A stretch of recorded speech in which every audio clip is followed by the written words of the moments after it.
नमस्कार. आपल्या सगळ्यांचे सोशल महाराष्ट्र न्यूज चॅनलमध्ये हार्दिक स्वागत. चला वळूया तर एका नवीन बातमीकडे. आजची बातमी. बांगलादेशात हिंदू समुदायावर होत असलेल्या अत्याचाराच्या निषेधार्थ आज धुळ्यात सकल हिंदू समाजातर्फे निदर्शने करण्यात आली. बांगलादेशात हिंदूंवर अत्याचार होत आहेत, तसेच अल्पसंख्याक असलेल्या हिंदूंच्या मालमत्तेचे मोठ्या प्रमाणात नुकसान केले जात आहे. हिंदूंवरील अत्याचार त्वरित थांबावे या मागणीसाठी जिल्हा अधिकाऱ्यांना निवेदन देण्यात आले. तसेच सकल हिंदू समाजातर्फे जिल्हा अधिकारी कार्यालयाबाहेर जोरदार निदर्शने करण्यात आली. यावेळी हिंदुत्ववादी आहे संघटनांचे पदाधिकारी तसेच नागरिक मोठ्या संख्येने उपस्थित होते.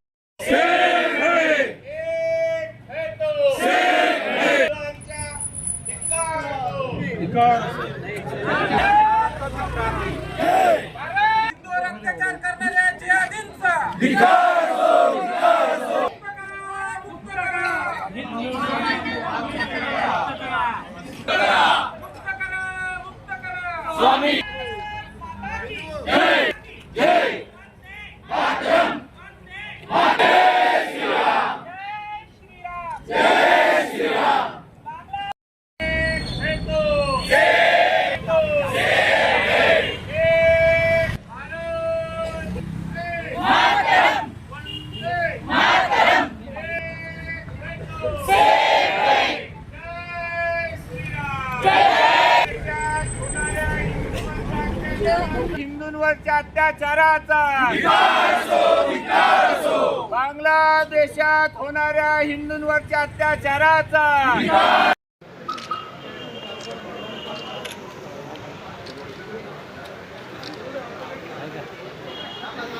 थांबा थोडा महिलांनी एक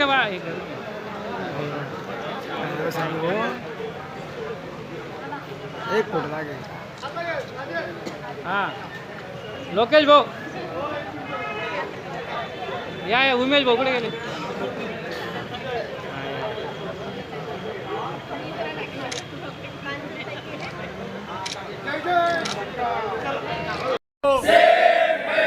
एक है तो भारत माता बंद करो ये अत्याचार. हिंदू करे पुकार. जय भवानी, जय शिवाजी, जय भवानी, जय शिवाजी. हर हर महादेव, हर हर महादेव. जय श्रीराम. भारत माता की जय.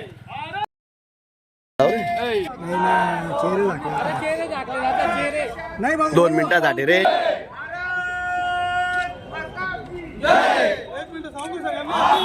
हा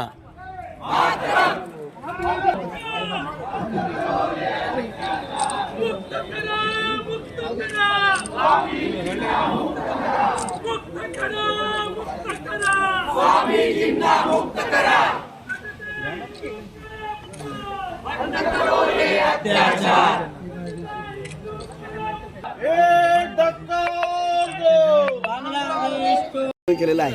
आजच्या या प्रसंगी सकल हिंदू समाजातर्फे धुळे शहरवासी सर्व एकत्र आलेली आहेत. आमची केंद्र सरकारच्या माध्यमातून एकच मागणी आहे की बांगलादेशमध्ये हिंदूंवरती, हिंदू, दलित, बौद्ध, शीख सर्वांवरती जो अत्याचार होतोय, विशेष करून महिलांना बलात्कारित करून त्यांच्यावरती अनन्य जघन्य असा अत्याचार होतोय, या अत्याचाराला कुठंतरी थांबवावं.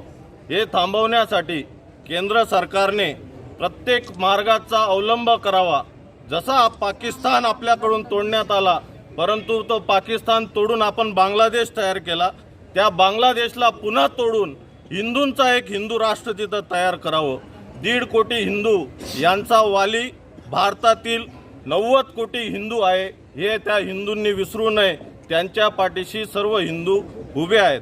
तिथले धार्मिक स्थळं असतील, आमचे जे धर्माचार्य आहेत स्वामी चिन्मयादास यांची मुक्तता असेल, त्यांच्या वकिलांवरती जो प्राणघातक हल्ला झाला, या सर्व आंतरराष्ट्रीय मानवाधिकाराच्या दिवशी हे सर्व मानवाधिकारांचं उल्लंघन आहे. हे सर्व उल्लंघन आंतरराष्ट्रीय समुदायाने सुद्धा लक्षात घ्यावं आणि हिंदूंनी याच्यासाठी फक्त जन्माला आलेलो नाही आहेत की आम्ही अत्याचार सहन करू. आम्ही अत्याचाराला सुद्धा त्याच प्रकारे उत्तर देऊ शकतो. आमच्या इथं असलेल्या सर्व हिंदूंनी सुद्धा सजगपणे, धुळेकर असतील किंवा पूर्ण भारतातल्या हिंदूंनी बांगलादेशवरती होणाऱ्या अत्याचारांचं निरीक्षण करावं आणि भविष्यात अशी संधी अशा पद्धतीचा अत्याचार आपल्यावर होऊ नये याच्यासाठी सजग राहावं. म्हणून जातीपातीला गाडावं, पक्षभेदांना गाडावं, प्रांताच्या वादांना गाडावं. या सर्व आर्थिक शिक्षणाचे भेद दूर करून आता हिंदूंनी एकत्र होणं गरजेचं आहे आणि हा एकतेचा संदेश पूर्ण जगातल्या सर्व बलाढ्य देशांनी जाणून घ्यावा आणि हिंदूंना सन्मानाचं स्थान द्यावं. बांगलादेशी हिंदूंच्या मागे सर्व भारतीय हिंदू एकजुटीने उभे आहेत, त्यांनी एकटं समजू नये.